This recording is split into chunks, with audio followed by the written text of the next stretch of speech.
Rasul to nobody, Richmond, Virginia, man. Taking a quick walk. I was in the studio working on an article. Check that out. Sandbox has been gracious to support the Nowhere movement by allowing us to market, you know, the metal ball as well as the Elvis Avatars. Right now I'm on my way up to Starbucks. Got a meeting with Plunky later on. We're gonna play his game and see what he thinks about it that we built in the Sandbox. And check it out, man. It's been pretty cool. A lot of people in the city, since it's, you know, I've been stepping out a little bit, they're recognizing me from my work that I've done. I had a guy just recognize me as from the art gallery there. He's like, hey, you're the NFT guy. So that's pretty cool to get that local recognition. I didn't know that people in my city realized what I was doing, so it's pretty cool. Those of you who are familiar with my journey with NFTs, it's been a really interesting ride, so I'll try to like summarize the story for you all as I walk up to Starbucks right now. So yeah, I like January 2021 or December 2021, I started doing my like research and decided, hey, this is what I'm gonna do. I'm gonna try to make NFTs. Now my approach from it wasn't like what you see like with PSPs or any of that. I was never really interested in that. I didn't even know anything about it, to be honest. I really wanted to learn how to make video games, and I was researching on how to make video games online, and I came across a lot of different you know, applications, and a lot of them were very unapproachable, like, you know, Unity and others like it. And you know, it was, the learning curve seemed like it would take a while. It's kind of intimidating, but I found this company called the Sandbox in January, and I downloaded the software. They had 2 softwares you need to use to be able to make your gaming assets, which then you would be able to mint on the blockchain, which at the time the minting wasn't available for the public, but you could make the assets to be ready to mint. And so I downloaded VoxEdit, I downloaded the Game Maker, and I started making assets. And shortly after I did that, I was in the Discord and I noticed that they had a competition coming up. They call it Game Jam. For those of you not in the gaming world, a Game Jam is kind of like an MC battle. It's a generic name that they use for competitions with game developers. And so there was one coming up, and right around the time that I did that, and so you know what, I'm gonna enter the Game Jam with what I've been building. So I made this game called MC Elder Cube, and I entered it into the Game Jam. And to be honest, I didn't place very well, but it was a good game, and it did get recognized. And a lot of the Sandbox people saw the game, they commented on it, and they even streamed it live on the official Sandbox stream, which at the time for me was pretty interesting. You know, I come from the hip-hop world, and what we do in the hip-hop world, what's up, fam? So it was pretty cool to have the gaming community, you know, doing that for the creators within it. And so that kind of excited me, got me more involved, you know, and I realized like a lot of the big people in the ecosystem were easily contactable through the Discord, and that was pretty exciting. So, you know, I went head in, and shortly after that game was, you know, out and put into this draft gallery that they allow you to kind of like showcase your games in, the Snoop Dogg avatars released, and of course it was like Snoop Dogg showing up to your work party, you know what I mean? I was like, whoa, Snoop's here, you know. So it just got me, I got into that Discord and I started building with the community there. That's where I met Wicked You at, and a lot of friends that I still have to this day.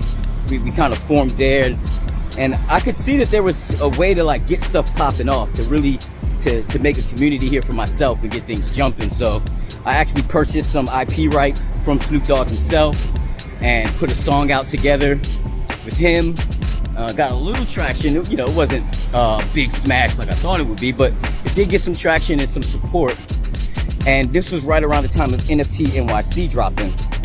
And so I purchased a ticket to NFT NYC, and I went. You know, I planned on making an event for all the friends that I had made in the NFT world. I guess in between like January and March, and I was gonna make an event for them.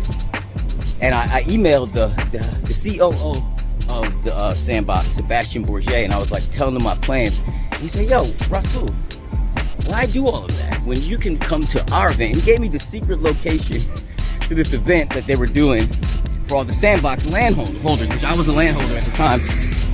And so they didn't announce the location, but he said, here's the location, we're gonna be here, do your event with us. And it didn't quite work out like that, but it was a very successful event for the Sandbox and also for me, because I got to meet the streamers who streamed my content, like Rad Condad, Alex, Flores, and many other people like that. I got to meet them and shake their hands, and they really are the same people that you see on the streams, which is pretty cool. Got to interview some people, and I shot a video which kind of changed my arc in this industry, which I called Alpha Season 3, prior to Alpha Season 3 being released. And this video featured a lot of the people that I met in the gaming world and the NFT world, but it also featured the song that I made called Alpha Season 3. And it went crazy, man. It went viral. And, you know, it was pretty exciting to kind of get that type of attention, you know, as a 40-year-old man making hip-hop songs. So it motivated me to keep on going. And, you know, around that time, I came out with a concept of nowhere, which I had been putting into my music. But I could see that, you know, I got this land. Everyone was calling it like the Snoop verse and the this and that verse. And I'm a rapper, so everything I do is a verse. I didn't want to name my Metaverse a verse, so I called it Nowhere, you know, after my branding, nobody, and this type of thing. And I started to partner with a couple artists, and some of them I still partner with, others I'm not. And we don't have to get into that, or we can get into that later, but that wound up being a whole nother episode, which, you know, it is what it is. One thing I learned about NFTs is that, you know, you think you're getting into a new world where people aren't like what they're like here in the real world, and I gotta be honest with you, man, they're exactly the same. People are people. They didn't turn digital because they're making NFTs, and if they find a way to slight you, take advantage of you, to be and so just don't assume that people smiling in your face love you, you know. So I had that period of time, that awakening in that sense. But, you know, right around Christmas time, I was invited to Art Basel by the Sandbox, and I was able to do a performance thanks to, you know, a lot of the people in the music community that are down there, and so I appreciate that as well. And yeah, it was really cool. I hung out with 74K down there, and we kind of got a closer friendship. I made friends with Zayden, and you know, it was just really cool, man.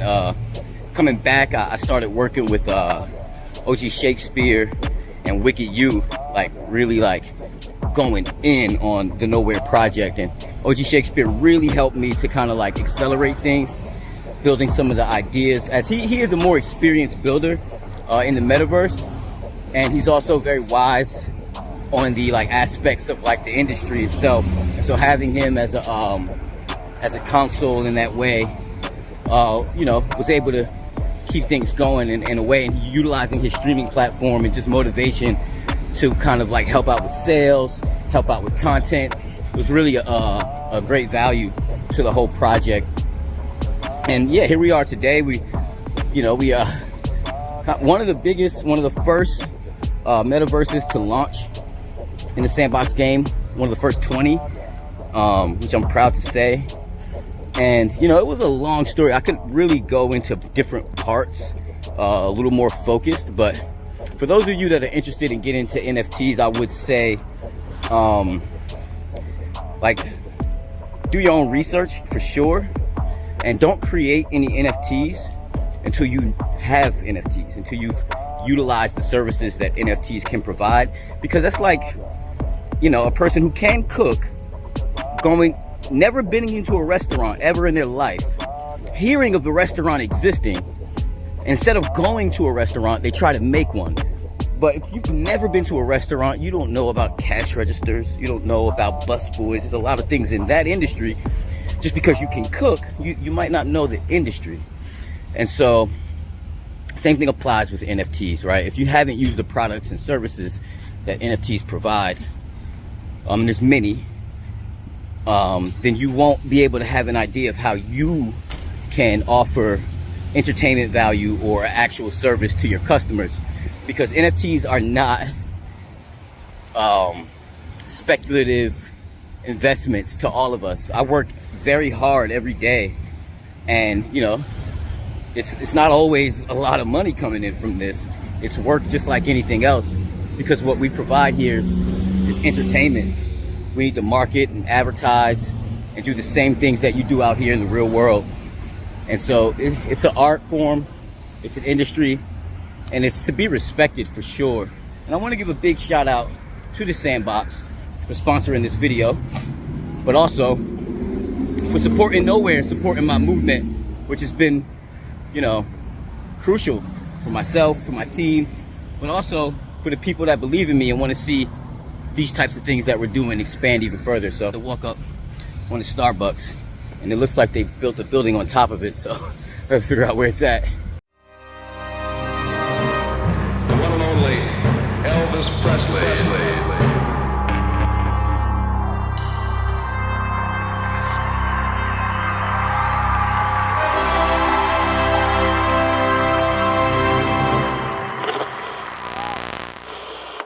I made it from Starbucks. I'm right here at Yellow House. Happened to run into the Outsiders chat. I got the whole Outsiders crew right here, man. Just wanted to see how we get down in the Metaverse, man. Really cool people. I just jumped in here. They were already in here talking.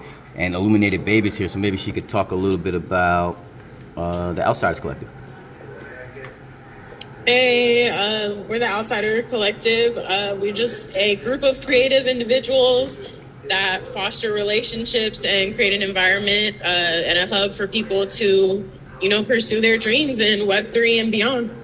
Yeah, and I can say, like, you know, I am a great supporter of them, but also they are great supporters of artists. Like, they've been able to raise funds through production of art and through promotion of art for many artists from all over the country, including the world.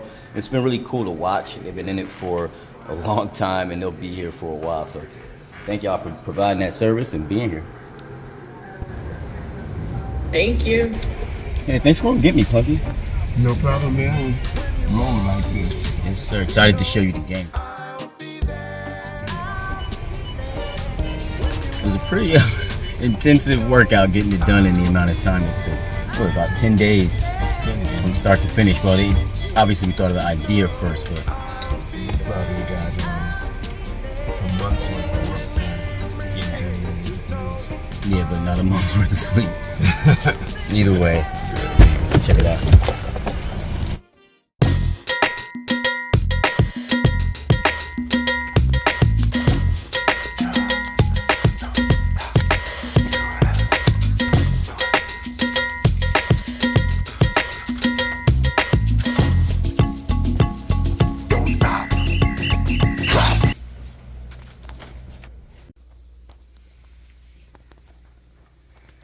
So what do you think, Plunky?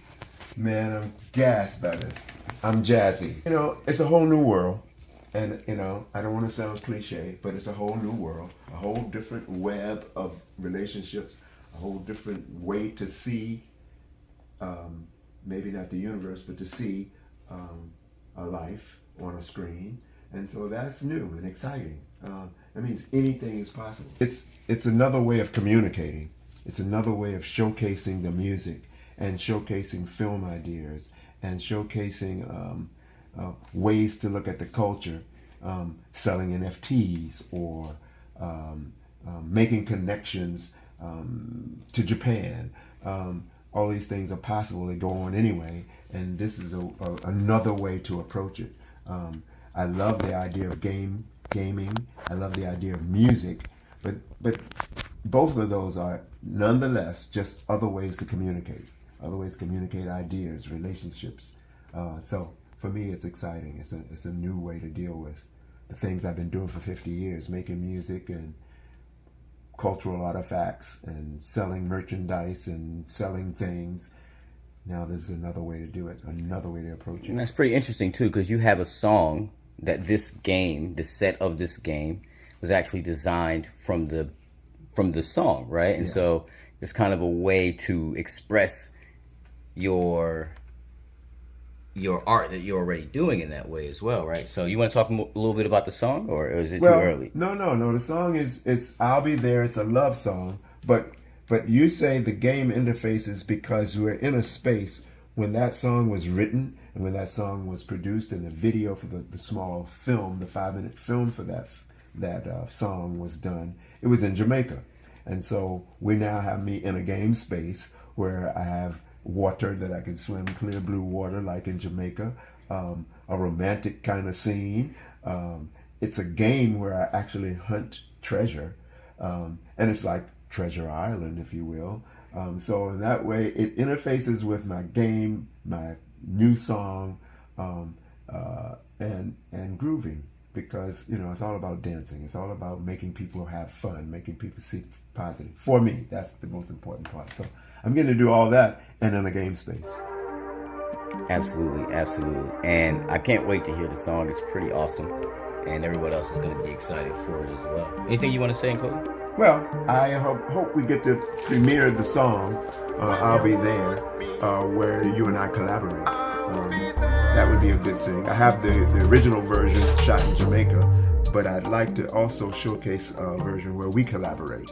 So we have the gamer and the musician and the rapper all in the same space and in the same avatar. Absolutely. Well, you heard it here first, guys. Thank you guys for following me on my day.